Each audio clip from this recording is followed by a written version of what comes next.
할렐루야. 오늘 주신 말씀 누가복음 2장 32절.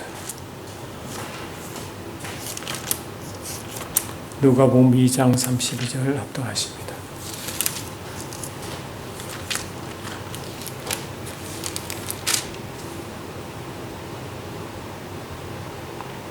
이방을 비추는 빛이요 주의 백성 이스라엘의 영광이니이다 하니. 다시 했습니다. 이방을 비추는 빛이요 주의 백성 이스라엘의 영광이니이다. 오늘은 딱 크리스마스라 교회마다 행사가 많이 있었고, 또 교회마다 주님을 오심을 기뻐하는 행사가 또 예배가 진행되고 있는 줄 믿습니다. 여러분, 참 놀라운 것은 주님이 오실 때의 상황을 여러분 한번 상상해 보셨습니까? 요한은 주님이 오실 때의 상황을 이렇게 기록하고 있습니다.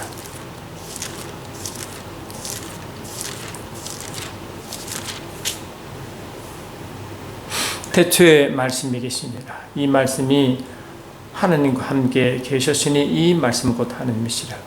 그가 태초에 하나님과 함께 계셨고 만물이 그로 말미암아 지은 바 되었으니 지은 것이 하나도 그가 없이는 된 것이 없느니라. 그 안에 생명이 있었으니 이 생명은 사람들의 빛이라. 빛이 어둠에 빛이 되어 어둠이 깨닫지 못하더라. 이렇게 했어요.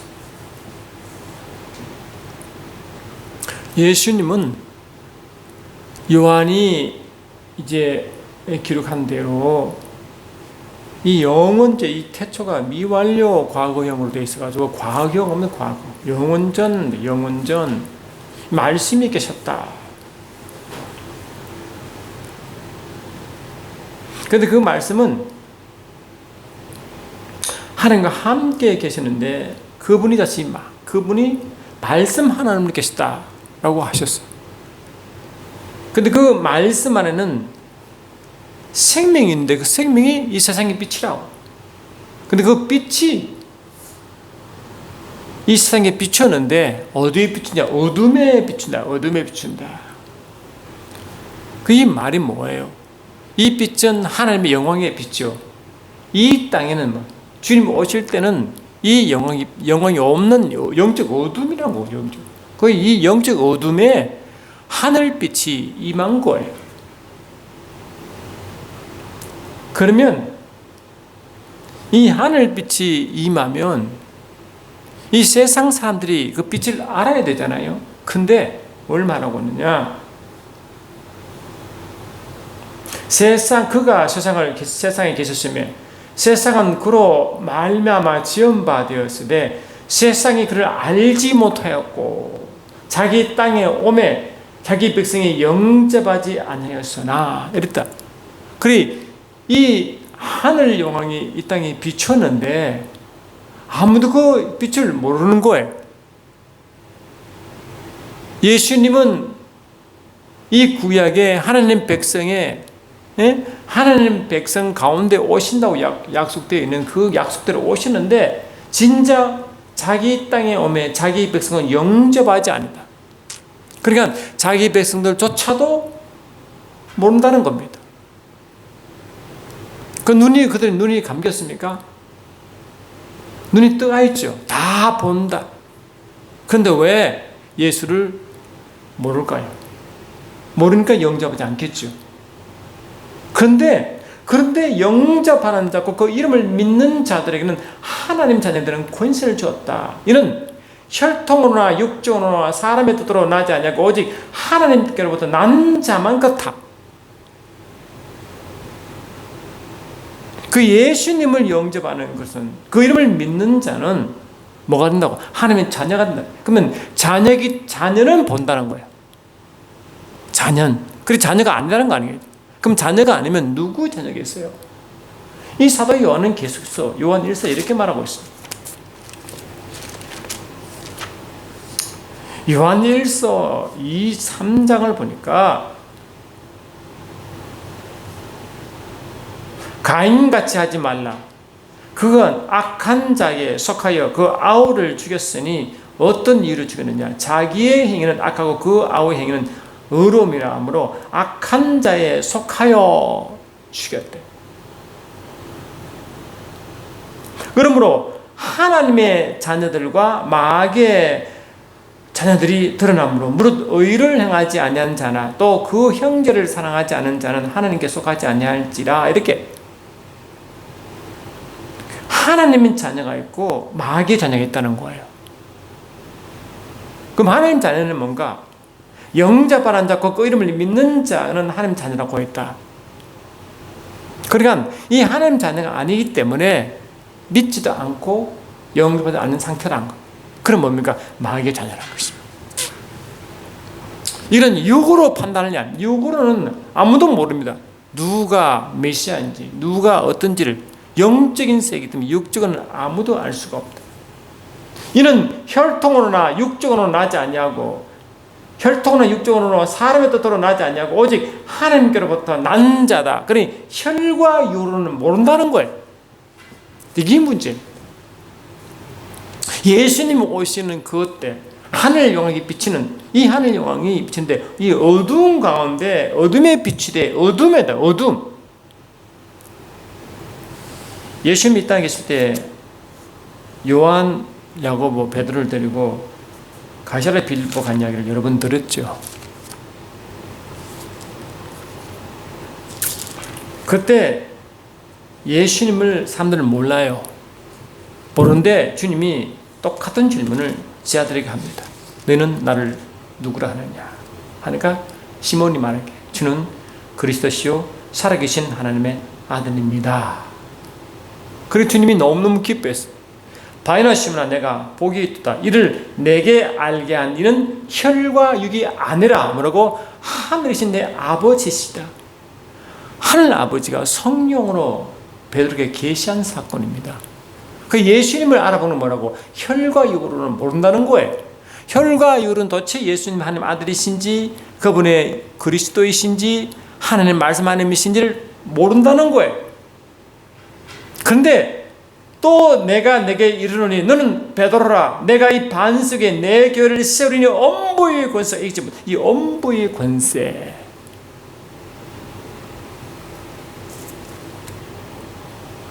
빛이 어둠에 비추되 어둠이 엄부죠. 어둠이 깨닫지 못하다. 그러니까 이 엄부의 권세, 어두운 곳에서 교회가 설립.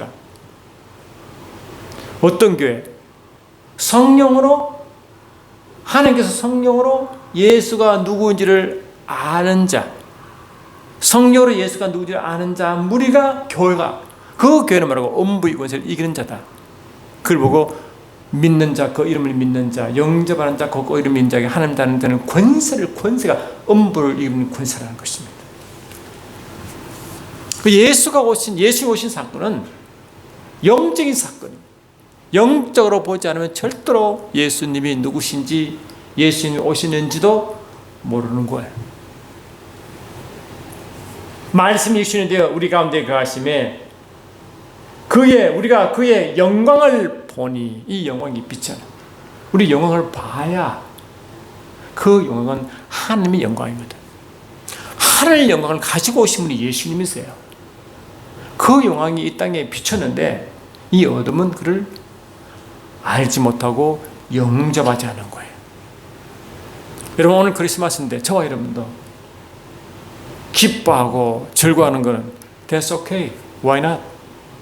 뭐가 문제입니까? 그런데 진정으로 저도 여러분도 성령으로 예수를 알고 성령으로 예수를 섬기면 육적인 즐거움에 그렇게 빠지지 않습니다. 우리 자녀가 이제 좀 성장하면, 어릴 때는 자녀가 자기 생일이면 부모가 해주길 원하고 친구 와서 먹고 마시고 즐겁게 지내죠. 그것도 좋은 축이 될 수가 있어요. 그러나 나이가 들수록, 성숙할수록 자기가 생일 되면 그렇게 친구 모으고 노는 게 아니라 자기를 낳아준 부모에게 감사합니다. 그게 성숙한 자인 것입니다. 저와 여러분 예수를 믿고 믿음의 성숙한 자가 되면 이 크리스마스 날 같이 놀고 먹는 것이 아니라 아버지 마음을 알고 그 주님께, 이 크리스마스라는 것은 그리스도 마스의 합성인데, 이 마스가 미사의 제사 예배, 그리스도의 예배하는. 근데 이 그리스도의 예배하는 것은 그리스도가 어디 계십니까? 또 와야 됩니까? 우리 속에 있습니다. 저와 여러분 속에 이미 그리스도가 와 계십니다. 오심을 축복하는 게 아니라 와 계신 그분께 예배하고 경배하는 것이 크리스마스예요. 사도 바울은 이 성전을 어떻게 정의했느냐? 이는 성령이 거하시는 그러한 성전인지 알지 못하냐? 한번 저와 여러분들이 성령을 모신 하나님의 처소다. 그 성령은 뭡니까? 그리스도의 영으로 주님이 와 계신 것이죠. 이 그리스도가 우리 속에 와 계셔요. 우리 속에 와 계셔서 우리가 성전이 되어, 성전은 뭡니까? 성전은 하나님 이름으로 기도하는 것이 성전이거든. 예배하는 것이 성전이. 예배의 처소가 우리 안에 이루어지는, 우리 안에 있어. 형식도 중요하고 다 중요한데 근본적으로 저와 여러분 내 속에 계신 그분께 영광을 돌리고 그분을 찬양하고 높이는 그것이 오늘 우리가 해야 될 일인지 믿습니다.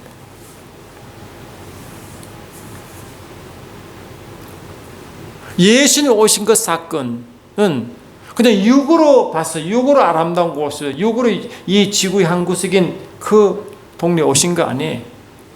예수님 오신 데가 어디입니까? 누가복음 2장 보니까 이렇게 되어 있습니다. 이 모든 세상의 역사는 하나님의 경륜 위에서 일어나는 하나님의 시간표 가운데 있다고 하잖아요. 근데 그때 가이사 아구도스가 영을 내려 천하에 다 호적하라 하였으니 이 호적은 구레네가 수리아 총독에 있을 때 처음 한 것이라. 이 처음으로 뭘 말하느냐? 호적을 명령한 거예요. 왜 호적 명령하냐? 세금 매기려고. 무조건 다 해야 돼요. 처음 한 것이래. 신기하잖아요. 그들 개호식 온 게 아니라 처음. 왜? 주님 오시는 그때 처음 했대. 이 하나님의 역사가 이렇게 이양합니다. 여러분, 예수님이 이 땅에 오셔서 처음으로 이 땅에 30년 계시다가 처음으로 하늘 아버지 일을 시작하실 때 어떻게 시작했습니까? 침례 요한으로부터 침례 받으시고 그 침례를 통해서 자기를 드러냈습니다. 침례가 뭡니까? 이 세상 사람들에게 사도 요한이, 침례 요한이 와서 회개의 메시지를 주는 하나의 방식이 침주는 거잖아요. 물침례, 회개의 침례. 근데 예수님이 회개를 받을 이유가 없는 하나님이시잖아요. 근데 왜? 예수님은 그 회개라는 그 과정을 통해서 자신을 세상에 드러냈습니다. 왜? 세상에 회개할 것을 자기가 지시고 가서 그래서 상징적으로 의미하는 것이요. 회개라는 것을 통하여 자신의 드러내기 시작하고 예수님이 땅에 말씀이 육신에 오신 그때 가이사 아구도스의 영을 따라 천국에 호적하는 이 사건을 통하여 얻는 길을 예배하는 것입니다. 시계 세상의 시스템도 하나님이 사용할 수 있는 권세가 있는 것을 보여주고 있는 것입니다. 세상 모든 하나님의 계획한 것은 아니지만 하나님께서 하실 때는 그걸 또 활용하시는 거예요. 그 저버럼도 우리를 이용할 수 있었고 세상의 시스템을 통해서 지금 일할 수가 있는 것입니다. 근데 문제는 이제 호적을 하러 이 예수님의 육신의 아버지가 요셉이고 마리아 다 뭔가 다윗의 이 계통들이거든요. 그 다윗의 동네가 예루살렘이에요. 그걸로 가는 거예요. 근데 요셉도 다윗 집 족속이므로 갈릴리 나사렛 동네에서 유대를 향하여 베들레헴이라는 다윗 동네로 그 약혼한 마리아와 함께 호적하러 올라가더니 마리아 이미 잉태한지라 거기 있을 때 그때 해산할 날이 참에 첫 아들 낳아 강보에서 구유에 누우니라. 여관이 없는 거로. 여관이 없으니까 구유, 그러니까 말이 나는 그 헛간에 가서 그 말 먹는 그 밥통에다가 아기씨를 거기에 주셨단 말이죠. 이 베들레헴이 여러분 알다시피 뭡니까? 떡집이잖아요, 떡집. 그리고 이 구유가 말이 먹는 밥통이잖아요. 근데 이 영적인 의미가 다 있죠. 예수님은 가이사 아구스토를 통해서 하나님이 어떻게 그 처음에 그 영을 내려 호적하라 명령하고 그 예수님이 그 길을 타라 오셨고 그 나신 곳이 베들레헴이고 그 나신 곳이 누우신 곳이 이 구유에 누우셨고 하나님이 약정하시면 모든 것이 영적인 의미가 있다고 그랬어요. 예수님이 땅에서 처음으로 30년 지나시다가 하늘 아버지를 시작하실 때 하신 처음 일이 뭡니까? 마태복음 4장 보니까 성령의 끌림받아 강제적으로 주님을 광야로 내모셔서 하나님이 의도적으로 영으로 예수를 광야로 내모셨다고 의도가 있죠. 그래 하나님의 사건을 하나님이 일하실 때는 의도가 반드시 있어요. 그 의도를 통해 일을 하시는데 그 의도를 보면 그 영적 의미를 알 수 있다는 거예요. 예수님이 광야로 내모셔서 한 의도가 뭡니까? 시험 받으러 의도로 가죠. 시험을 왜 받느냐? 마귀의 시험만. 이 영적 존재잖아요.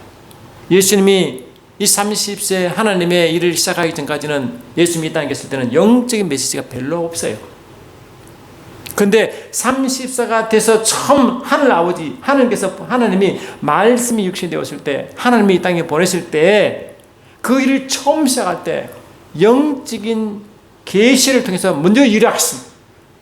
이 생의 어둠인데, 이 영적 어둠이, 어둠이 빛을 알지 못하는 그 어둠의 존재를 먼저 밝힙니다. 그 어둠의 존재가 누구냐? 바로, 시험하는 자라, 어둠의 존재가 시험하는 자다. 저와 여러분 예수를 믿는 순간에 이 가장 큰 문제가 저와 여러분이 예수를 믿고 예수를 이렇게 기리고 준비하는 예배하는 이 모든 것이 영적으로 저와 여러분이 아셔야 그때서야 진정한 예수께 예배하고 예수를 전하는 적인 자리에 설 줄 믿습니다. 그래 빛이 왔는데 어둠이 왔고 그 어둠이 말하고 이 땅의 형편인 거예요. 이 땅의 형편은 어둠이었습니다. 이런 영적 어둠이죠. 영적 어둠. 그래서 이 누가는 계속 뭘 말하느냐?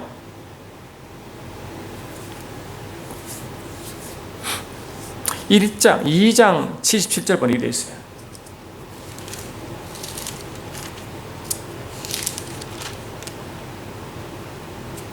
1장 77절이군요. 주의 백성에게 그 죄의 사함으로 말미암는 구원을 알게 하리니 이는 우리 하나님의 긍휼을 인함이라. 이로써 돋는 해가 위로부터 우리에게 임하여 돋는 해가 임하여 이 피에서에게 해를 이으며 이 해는요 10절에 뭡니까? 하나님을 해라고 이제 비유합니다. 해. 다른 증인 교회를 의미합니다. 왜냐 이 교회라는 것은 하나님 빛이 임하여 빛을 발한 것이기 때문에 그렇게 비유한 해와 달.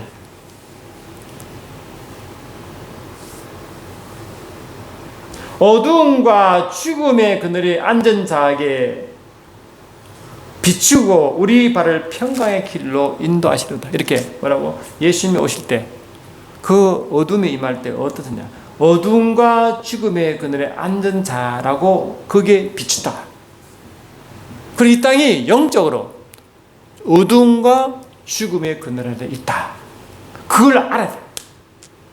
눈으로 보기에 구경하기 좋고 산의 자연만물을 통해서 그 모든 보물이 아름답고 그런 차원이 아니에요. 영적으로 어둡고 죽음의 그늘에 앉은 자에게 비쳤다. 예수님께서 자라난 고향이 나사렛 동네, 그게 갈릴리 지역, 그 지역이잖아요. 그 지역도 주님이 영적으로 딱 진단하셨어요. 예수님이 자라나신 곳이 그 갈릴리 바다니까 뭐 오염 됐겠습니까? 뭐 그렇겠어요. 그냥 편안한 시골 지역이지만 아름다운 지역 아니에요. 우리 현대식으로 보면 최고 휴양지 아니겠습니까? 그런데 이는 이사야 선지자를 통하여 하신 말씀이 이르러 하심이라. 이르시되 스불론 땅과 납달리 땅과 요단강 저편 해변길과 이방의 갈릴리여 흑암의 안전 백성이 큰 빛을 보았고 사망의 땅과 그늘의 안전자들에게 빛이 비쳤다. 이게 뭡니까? 주님 오실 때 주님 오실 때 이렇게 말씀.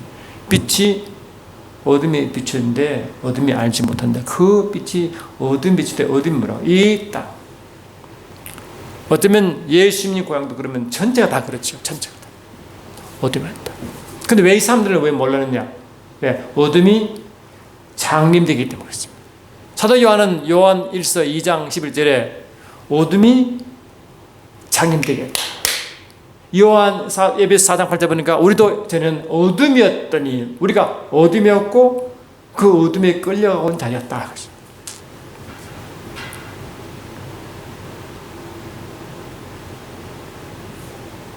그럼 예수님이 여러분 빛 맞습니까? 영적으로 그런 감옥에 오십니까?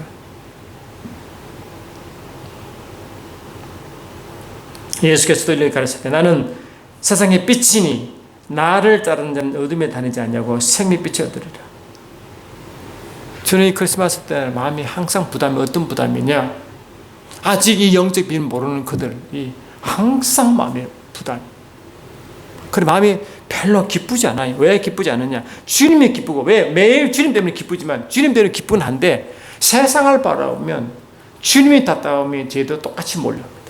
우리 주님이 얼마나 답답하시겠어요? 빛이 오셨는데 세상이 그를 다 배척하고 거부하고 모르고 오히려 십자가의 모습을 받고 지금도 예수를 거부하잖아요. 이런 이유 저런 이유 다. 근데 생각은요, 이 세상이 어둠이 사람을 장림되게 했는데 어떻게 이 어둠이 영이겠죠. 어둠이 어떻게 사람을 장림되게 하느냐? 고린도후서 4장 4절 또 여러분 우리가 은혜 받았어요. 다시 읽어보죠. 그 중에 이 세상 신이 믿지 아니한 자들의 마음을 혼미케 하여 그리스도의 영광의 복음의 광채가 비치지 못하게 하미니 그리스도는 하나님의 형상입니다. 이 세상 신이 믿지 않은 자들의 마음을 혼미케 하여. 사람들이요 자기 생각에 이래서 예수 믿지 않아, 이래서 이 교회 안 가, 이래서 내가 이유가 많잖아요. 이런 이유 저런 이유가 굉장히 그럴싸해. 야 우리도 자유가 있는데 예수를 믿을 자유도 있고 나 불교 믿을 자유가 있어. Don't touch me. 그것도 그럴싸해. 논리적 보여. 당신 종교 중요하면 내 종교 인정해줘. 그럴싸해. 그 모든 얘기가 뭡니까? 영적으로 분별하지 못하고 다 그런데 그 다 남들은 논리가 있어 보고 이유가 있어 보이지만 성경은 뭘 말하고 있습니까?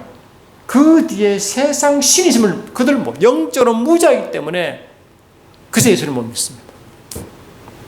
여러분 저와 여러분도 영적으로 그들에게 설명해 주면 그들은 깨우치죠. 그러나 세상 원리로 야 종교 많고 철학 많고 아무리 설명해도 그런요. 나도 이런 철학과 이런 종교를 가지고 나도 자유가 있어. 내 종교 당신 나에게 강요하지 마 하면 할 말이 없어요. 야 불교에서도 극락 있고 기독교에도 천국이 있다면 비슷한 거야. 불교에서도 내게 많이 강조하고 불교에서도 죄 안 지으려고 그래. 근데 기독교는 더 죄를 지는 것 같아. 할 말이 없어요.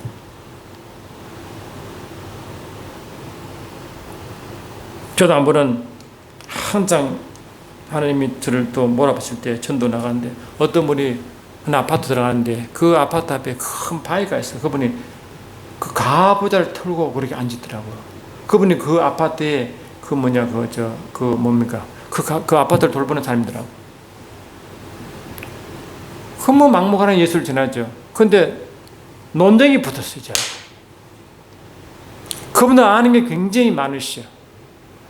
논리도 있고 굉장히 강하시더라고요. 저도 강하죠. 왜? 저도 논쟁이 할 수 있는 말씀이 있고 진리를 아는 자이기 때문에 질 수가 없죠. 성경은 어떻게 전달하는 것 같아? 왜? 이 논쟁이 있을 것이다. 시라고 이미 다 성경에 돼 있거든요. 그냥 이미 다 알고 하기 때문에 뭐 서운하다든가 뭐 그런 일은 없었어요. 그냥 있는 말 그대로 전해지 기도함으로. 나중에 그분이 화를 버럭 내길래 그냥 내가 더 이상 싸우지 않고 내가 왔어요. 그래도 하나님이 계시니까 예수 믿어야 천국 갑니다 하고 나왔어요. 싸울 필요 없어요. 진리만 전하면 됩니다. 여러분, 진리 전하면요 굉장히 사람이 불편해져요. 왜냐하면 그 사람들이 싫고 그 뒤 영이 싫어하는 거예요. 그래서 예수 민자가 핍박받는 이유가 괜히 남의 종교에 간섭하는 것이 보이기 때문에 싫어하는 거예요. 그러나 저와 여러분은 먼저 그 뒤에 영을 봐야 됩니다. 크리스마스가 오늘이시고 내 안에 주님께 예배한 자는 정인이 되어야 되죠. 정인은 뭡니까? 성령께서 임했어야 정이 될 수 있어요. 성령으로만 해야만이 그들을 살릴 수 있습니다. 빛이 있으라.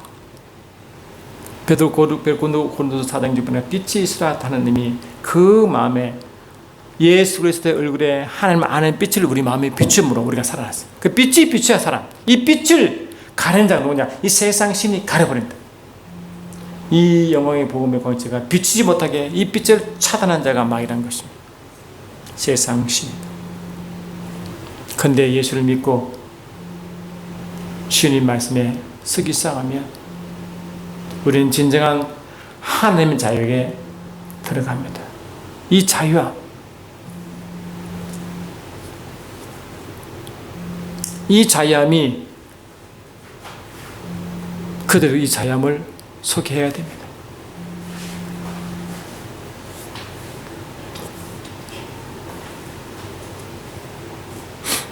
아까 말씀드렸죠. 이 주님의 제자들을 데리고 가이사랴 빌립보에 들어갔다 그랬잖아요.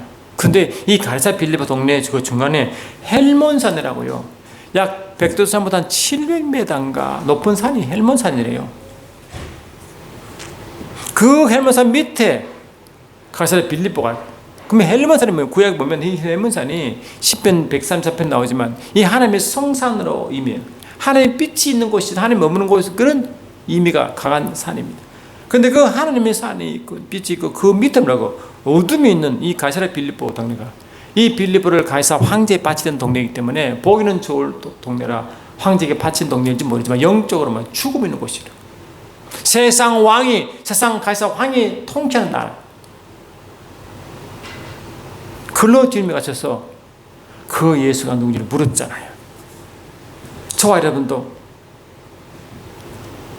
이 세상에 내보낼 때, 여러분 이 이사야 선지자 알죠? 이사야가 뭡니까? 구원은 여호와의 것이다. 의미가 이사야잖아.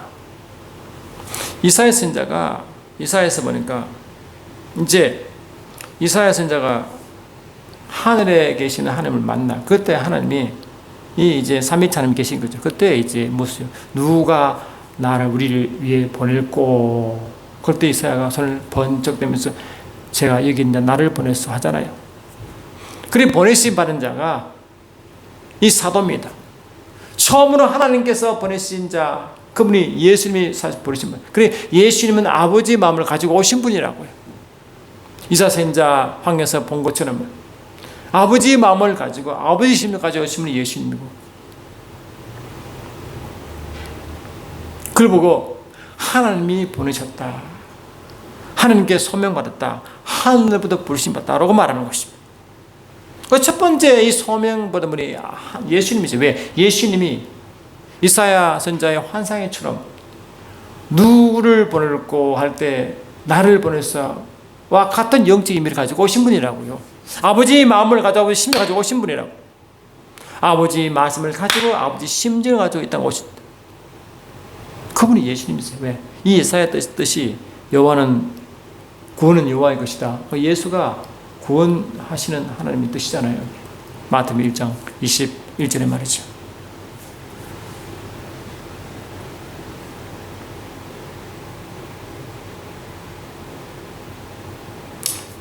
빛이 어둠에 비추니 영적으로 반응하기 시작합니다. 육은 몰라요. 왜? 다들 장님이니까. 그래서 이 사단이 반응하기 시작했습니다. 그래서 헤롯 왕이 뭡니까? 이 예수님의 탄생을 이제 동방 박사로부터 들었잖아요. 동방박사는 헤롯 왕을 찾아가서 이 별 따라왔는데 이런 분이 이스라엘의 왕이 태어났는데 그분이 경배를 왔다고 하니까 이 헤롯 왕이 깜짝 놀라잖아요.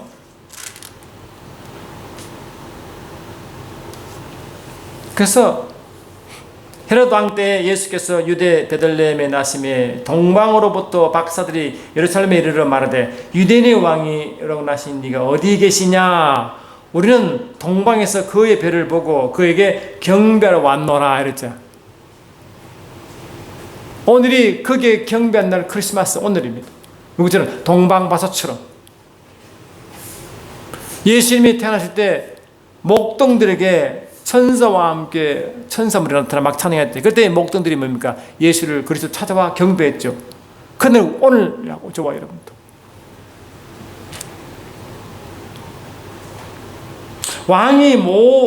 헤롯 왕이 헤롯 왕과 온 예루살렘이 듣고 소동한지라 왕이 모든 대지상과 백성의 서기관들을 모아 그리스도가 것이 나느냐라고 묻기 시작.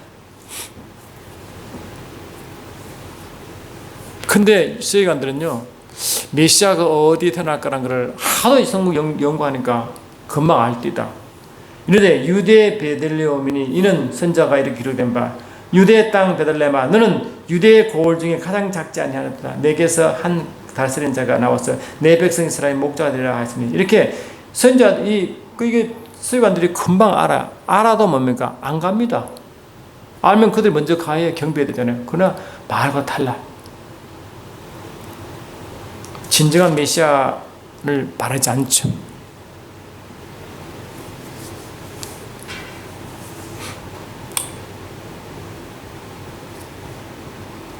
동문 박사는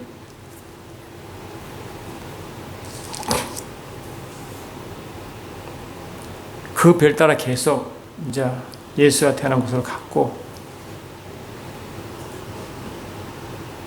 다시 돌아갈 때는 다시 꿈에 헤롯에게 돌아가지 말라 말 듣고 이제 피해서 가버렸다.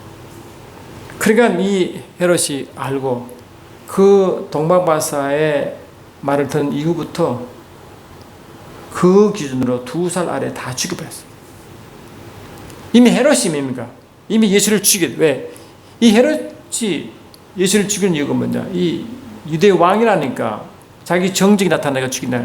근데 그 뒤에 영이 있잖아, 사실은. 이렇게 영이 먼저 반응한다니까요. 헤롯 왕을 통해서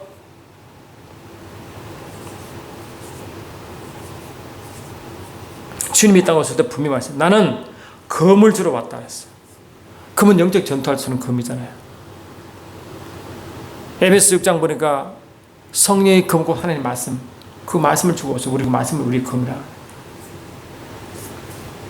저 여러분도 이 하나님이 말씀이 육신이 되어서 그 금으로 우리에게 주신 그 말씀이 우리에게 있으면 우리가 그 금이 되어 이 금이 모든 걸 분별합니다. 히브리서 4장 보니까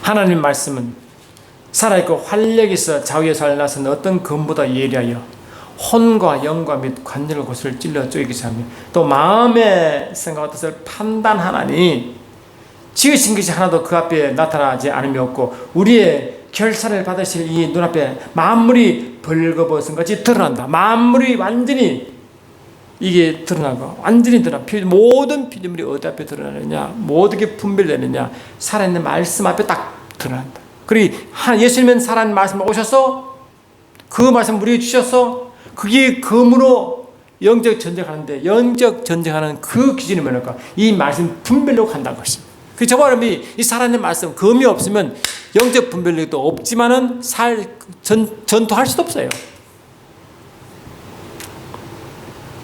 예수님은 이 땅에 산상수훈 하시면서 우리에게 이렇게 여러분 말씀하시죠. 야, 산상수훈은 다들 무슨 복을 많이 말하잖아요. 근데 주님은 이 땅의 복을 가지고 복도다 말하지 않으시고 우리에게 말씀하시죠. 여러 가지 하시다가 마음이 청결하다는 복이 나니 그들이 하나님을 볼 것이요 영이 열린 것이죠. 화평하는 자는 복이 나니 그들이 하나님의 아들이라. 그래 말이죠. 우리는 이제 화평케 하는 복을 메시지를 주어줘. 우리 10분을 주시고 하나님 아들은 이렇게 복음을 전해야 되는데 성령으로 의를 위하여 받기를 받는 복이 나니 천국이 그들 것이며 의를 위해서 의가 하나님의 말씀이요 예수님 자신이 의이잖아. 그걸 전하면 이 박해가 있다네. 나로 말미암아 너를 욕하고 박해하고 거짓으로 너를 거슬러 모든 악함을 할 때 내가 복이 있도다. 그리고 복음을 전하면요 이게 반드시 저지하게 돼 있어요. 친구 간에 의가 상할 수도 있고 여러분 형제 간에 껄끄러울 수도 있고 이게 가는 것만 쳐도 그런 경우는 굉장히 많이 했어요. 굉장히 6개월을 괴로워요. 왜? 이 말하면 관계가 사신다고요. 그래도 싫어해요. 그래도 해야 됩니다. 그래서 원수가 집안이라 했잖아요. 기뻐하고 즐거워하라. 하늘에 계신 하늘에서 너희의 상이 큼이라. 너희의 전에 있던 선자들도 다 이같이 박해하였느니라. 이렇게 이제 딱. 여러분 예수를 얼마나 박해 받아보셨습니까? 난 한 번도 박해 받은 적 없어. 그럼 여러분 복음을 전하고 있지 않다는 뜻입니다. 나는 가람마다 이 복음을 전하고 참 좋은 거 주려는데 내가 많이 핍박받았다. 그러면 여러분 상급이 클 것입니다. 우리 예수를 신하면 주님도 하늘에서는 천사 앞에서 우리를 신한다. 만약에 우리를 복음을 부끄러워하면 하나님도 우리를 천사 앞에서 부끄러워한다고 말씀하셨어요.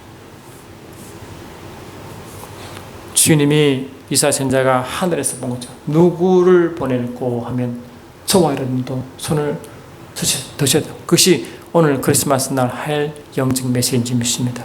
누구를 보냈고 하면 주님이 아버지 말씀을 가지고 심정으로 오신 것과 같이 저와 여러분도 주님이 우리를 세상에 보냈잖아요. 주님의 마음으로 아버지 마음을 가지고 보냈습니다. 주님이 땅에서 핍박받아 그 핍박을 통해 생명을 우리 나눠주신 것처럼 저와 여러분도 이 핍박을 통하여 이 세상 사람들에게 이 생명을 나눠줄 수 있습니다. 여러분 가는 곳마다 이 크리스마스 날 밥 먹고 즐거워하지 마시고 가정 가운데 믿지 않는 자들 있으면 그들에게 복음을 전하십시오. 그게 주님이 예배하는 가장 큰 중요한 이유인 줄 믿습니다. 이제 말씀을 정리하려고 합니다.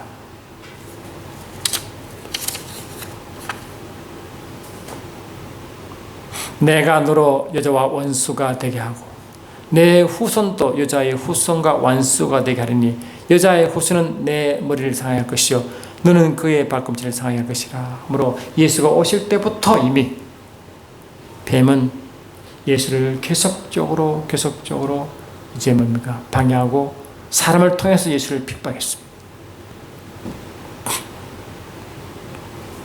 항상 원수예요. 원수로 보입니다. 사람들은 예수를 자꾸 이렇게 믿고 하면요, 거리가 자꾸 멀어져요. 이게. 그런데 주님도 그 삶을 살아가셔요. 그를 이상한 게 아니라 원래 영적은 그렇기 때문에 기뻐하시구나.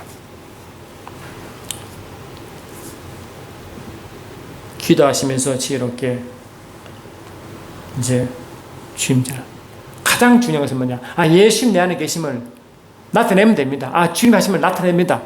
내 안에 주의 복음이 있으면 그 날을 드러내면 됩니다. 이것이 가장 좋은 하나의 증거 방법이 좀 있습니다. 아프면 형제자매가 아프면 기도해서 문제를 알려주세요. 형제가 문제가 있으면 기도하여 그 방법 알려주세요. 형제가 아프면 가서 병을 낫게 하세요. 그러면 그들은 그 증거를 통하여 아마 예수께 나올 기회가 생겨집니다. 예수님도 그렇게 증거하셨습니다. 그들이 필요한 것을 영적 안에 영으로 기도하며 채워주세요. 그러면 됩니다. 주님도 이 땅에서 그 영을 채워주심으로 그들을 구원하셨습니다. 그러면 저와 여러분들은 이 말로만 아니라 한 나라는 말이 있지 않고 그 능력이기 때문에 그 성의 능력으로 전하시면 분명히 주님이 한 영혼 다 구원하는데 크게 여러분 쓰임마다 하늘에서는 기뻐하고 즐거운 상이 있음을 믿습니다. 사랑하는 주님, 그렇습니다. 오늘 크리스마스는 그리스도께 예배하는 날이요, 그분을 찬양한 날인 줄 믿습니다. 내 안에 주님을 항상 찬양과 예배의 자리에 살게 하시고 또 성령의 능력으로 주님을 증거하시 증거 자리에 서서 어떤 상황, 어떤 핍박 가운데서도 즐거워하며 주를 높여주시도록 축복하옵소서. 예수 이름으로 기도드리옵나이다. 아멘.